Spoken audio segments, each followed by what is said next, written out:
सभी को मेरा प्यार भरा नमस्कार। स्वागत है आप सबका। रूल नंबर 8 पॉकेट रॉकेट हमारी बुक का एक बहुत बेहतरीन एक बुक है। जबरदस्त तरीके से इसको हम समझा समझा के आपको एक एक चीज आपको एक्सप्लेन कर रहे हैं। तो आज हम 8वां रूल पढ़ेंगे। और मेरे भाई, अगर आपने अब तक चैनल को सब्सक्राइब नहीं करा है तो सब्सक्राइब जरूर करें। वीडियो को ज्यादा से ज्यादा शेयर करें। जितना ज्यादा आप शेयर करोगे उतना ज्यादा अच्छा लगेगा हमें भी, और उतना बेहतर से बेहतर कंटेंट हम दे पाएंगे।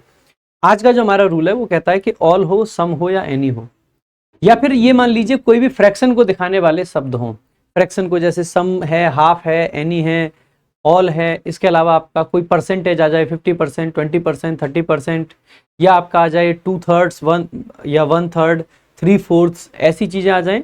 तो इनके साथ में इनकी अपनी कोई वैल्यू नहीं होती है, क्योंकि ये क्या फ्रैक्शंस हैं, ये पार्ट को दिखाते हैं, हिस्से को दिखाते हैं। अब अगर इनकी खुद की कोई वैल्यू नहीं है, इसका मतलब है कि यहाँ पे हमें वर्ब ऐसे यूज करनी चाहिए जैसा कि नाउन दे रखा हो। यानी जिस चीज के हिस्से की बात करेंगे, लाइक एक बात समझिए, मैंने कहा ये पानी मेरे हाथ में है, मैंने कहा सम ऑफ द वाटर। अगर ये पूरा पानी अनकाउंटेबल है, तो अगर इसके कुछ हिस्से की बात करेंगे तो वो भी अपने आप में क्या होना चाहिए? अनकाउंटेबल होना चाहिए। नहीं होना चाहिए, वो भी अनकाउंटेबल होना चाहिए। ऐसे ही मान लीजिए कि कोई, मान लीजिए मेरे पास में 15 टॉफी हैं, ठीक है, और हम कहेंगे टॉफी तो गिन पा रहे हैं 15 हैं, और फिर उनके कुछ हिस्से की बात करें तो वो कुछ हिस्सा भी कैसा होगा? काउंटेबल होगा और प्लूरल ही आ जाएगा। तो यानी कि अगर हम पार्ट की बात करते हैं, फ्रैक्शन की बात करते हैं, अगर एक सिंगल चीज का कुछ हिस्से की बात करेंगे तो वैसे ही सिंगल है। अगर एक से ज्यादा चीजें हैं उनके पार्ट की बात करेंगे तो वो प्लूरल बन जाएगा। और अगर कोई अनकाउंटेबल चीज है उसके किसी पार्ट की बात करेंगे तो वो तो अनकाउंटेबल का पार्ट मतलब अनकाउंटेबल।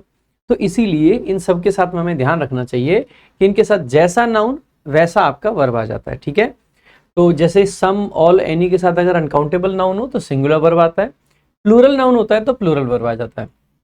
सामान्यतः इनके साथ में सिंगुलर वर्ब नहीं आता है, मतलब सॉरी, सिंगुलर नाउन जनरली इनके साथ में नहीं आता, वर्ब तो आता है अनकाउंटेबल के केस में।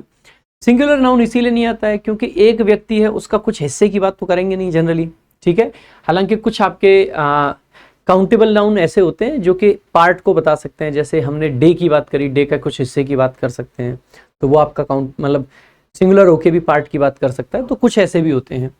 तो यहीं पे इसी चीज पे एग्जांपल ले लेते हैं। पहला एग्जांपल है आपका, some fruit juices is very acidic. जैसे ही आप देखेंगे कि फ्रूट जूसेस की बात कर रहे हैं, जूसेस तो भाई एक से ज्यादा हो गए, अगर एक से ज्यादा हो गए तो इसका नहीं, किसका प्रयोग होना चाहिए यहाँ पे?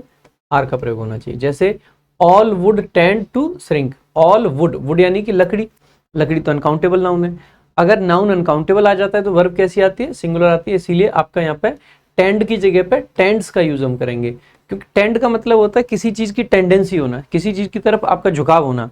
तो सारी वुड बेसिकली किस, इनकी टेंडेंसी क्या होती है कि श्रिंक करते हैं, सिकुड़ती हैं, ठीक है। तो ये आपका बन जाएगा। अब इसी पे बेस्ड आपका एक प्रीवियस ईयर क्वेश्चन है, इसको देखिए। Some of the issues discussed in the media nowadays has no relevance to the nation building process.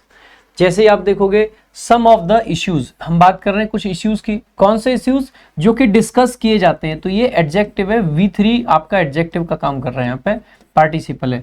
Some of the issues, और कौन से वाले इश्यूज? वो वाले इश्यूज जो कि डिस्कस किए जाते हैं। कहां पे डिस्कस किए जाते हैं? तो इन प्रपोजिशन है, उसका ऑब्जेक्ट बन जाएगा द मीडिया। और कब की बात कर रहे हैं? तो ये एडवर्ब आ जाएगा नाउ अ डेज। हैज, अब ये आपकी क्या आ गई? आप कहोगे सर ये वर्ब है। और वर्ब बेसिकली आनी कैसी चाहिए थी? इस इश्यूज के हिसाब से। इश्यूज कैसा नाउन है? तो आप कहोगे सर प्लूरल है। तो प्लूरल अगर नाउन आ रखा है तो इसके साथ में वर्ब सिंगुलर नहीं प्लूरल आनी चाहिए। इसीलिए हैज की जगह पे हैव का यूज आपको करना चाहिए। हैव नो रेलेवेंस, इनकी कोई क्या नहीं होती है?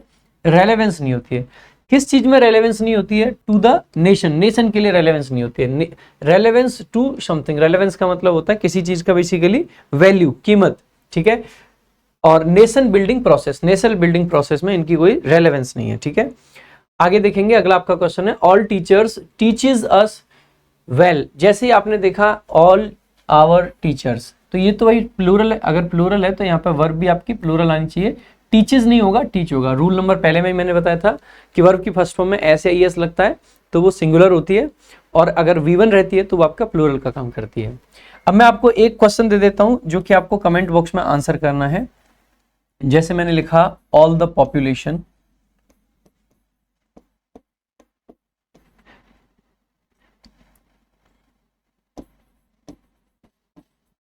ऑल द पॉपुलेशन हैज आना चाहिए या हैव आना चाहिए, हैव responsibility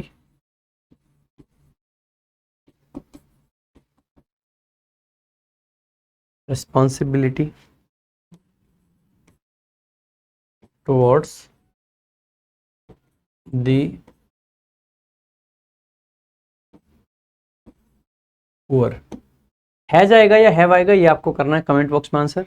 वीडियो अगर अच्छी लगी हो तो लाइक कीजिएगा, शेयर कीजिएगा और सब्सक्राइब कीजिएगा आपका अपना चैनल प्रशांत सोलंकी कॉन्सेप्ट्स।